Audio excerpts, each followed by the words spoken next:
So I'll be speaking on retinal vein occlusions, mostly my own experiences. The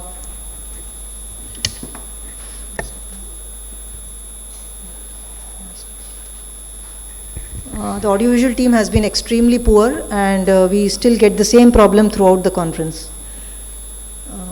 Okay, so retinal vein occlusions, it's the major risk factors are known: hypertension, diabetes, dyslipidemia, and tobacco use, but also sometimes coagulopathies, homocystinemia.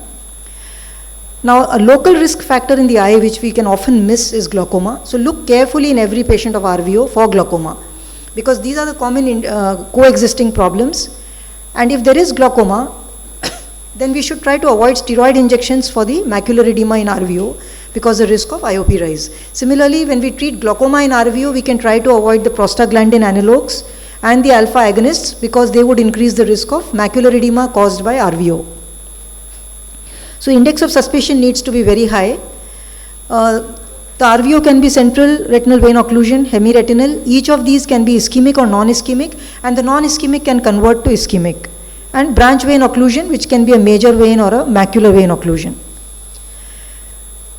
So we know the complications most commonly is macular problems, but in BRVO we can have new vessels on the iris or disc, and in the patient of HRVO or CRVO, the biggest bugbear is neovascular glaucoma, which starts as iris new vessels and angle new vessels, which we should be able to pick up early before it goes into the glaucoma stage. The risk increases when we stop anti-VEGF injections for management of glaucoma. Then in the second or third or fourth year, they can come back with neovascular glaucoma. So this is very important. And a non-ischemic case does not mean that lifelong it will be non-ischemic. We have to be very careful.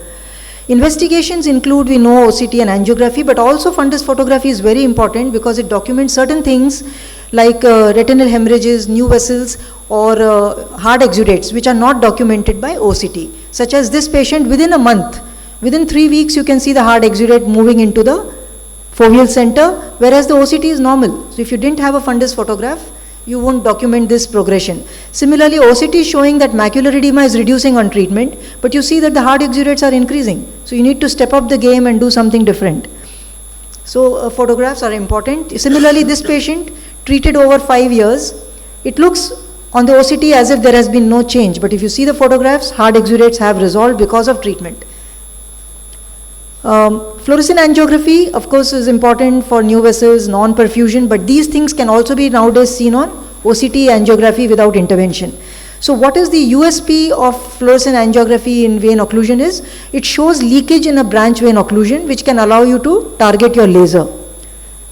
And also in a patient with hazy media, new vessels can be shown up on angiogram, which are not clinically seen, and sometimes you can actually pick up new vessels on the iris, which you had completely missed on clinical examination. Now, Octa can also nowadays show us the new vessels, non-perfusion, and the FAZ enlargement, etc., but it cannot show us the leak for laser. Treatment of macular edema is anti-VEGF or sometimes steroids injections. Some studies to show bevacizumab versus aflibercept. This is a SCORE 2 trial which showed that complete resolution of macular edema can happen in the aflibercept group, 2 times more likely than in the bevacizumab group. And those who do not respond to bevacizumab would respond to aflibercept.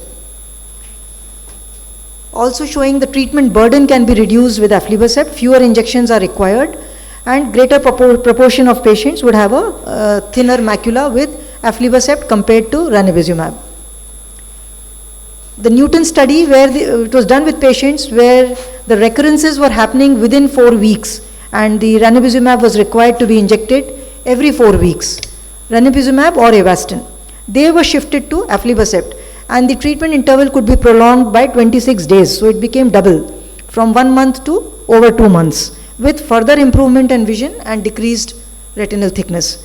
So showing that aflibercept reduces the treatment burden, is more effective, and just overall gives better result. Steroid indications are less than anti-VEGF, but wherever anti-VEGF cannot be given, systemic contraindications like recent strokes or heart problems, pregnancy is a contraindication for anti-VEGFs, nephropathy is a relative contraindication, or when there is traction has started in a proliferative case, there you would not like to give anti-VEGF, it could cause a retractional detachment. In those situations, or where you have tried anti-VEGFs and failed. Also when you're planning cataract surgery, because there steroid can give an additional anti-inflammatory effect. But steroid or DEX implant should not be used when the posterior capsule is missing, or there is a large rent, or there is a scleral fixated IOL, because it can migrate into the anterior chamber and cause an emergency. Also in immunosuppressed patients, it can trigger infection like a local CMV retinitis or even ARN. Macular laser is indicated in branch vein occlusions. It can give long-term response, as was found in the BVO study long back. It's a long-term benefit, not an immediate benefit, but not for CRVO. There is no role in CRVO or HRVO. However, scatter laser is of course required whenever there is new vessels, whether it's BRVO or if it is CRVO. In CRVO, if you see angle or iris new vessels, PRP.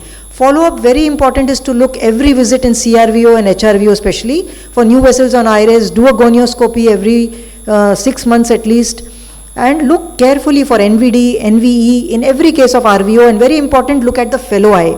Fellow eye may be having asymptomatic vein occlusion which will lead to proliferative retinopathy. Be very highly suspicious. This was a patient looking very bad with some hemorrhage. Though there was no new vessels, I still did scatter and anti-VEGF. Despite that, at 2 months he was bad. Again added some laser. Despite that, he went into neovascular glaucoma. This is CRVO with a cilioretinal artery occlusion, a common association. Bilateral often, these are cases where the other eye is asymptomatic. And in the young, the left side shows the cause for idiopathic mostly, but can be tuberculosis, syphilis, HIV, or any autoimmune diseases. Blood dyscrasias, oral contraceptive pills, sildenafil, and now post-COVID, we are seeing in post-COVID vaccine many patients. Generally, the prognosis is much better, steroids, oral, or even sometimes anti-VEGF. This is post-COVID infection, CRVO, and this is a post-vaccine CRVO. On the left side, you see CRVO with IT-BRAO, and on the right side, you are seeing a superior hemiretinal vein occlusion within days of vaccination. And in all these cases, post-infection or vaccine, we give oral steroids, anticoagulants, and if required, anti-VEGF. Thank you.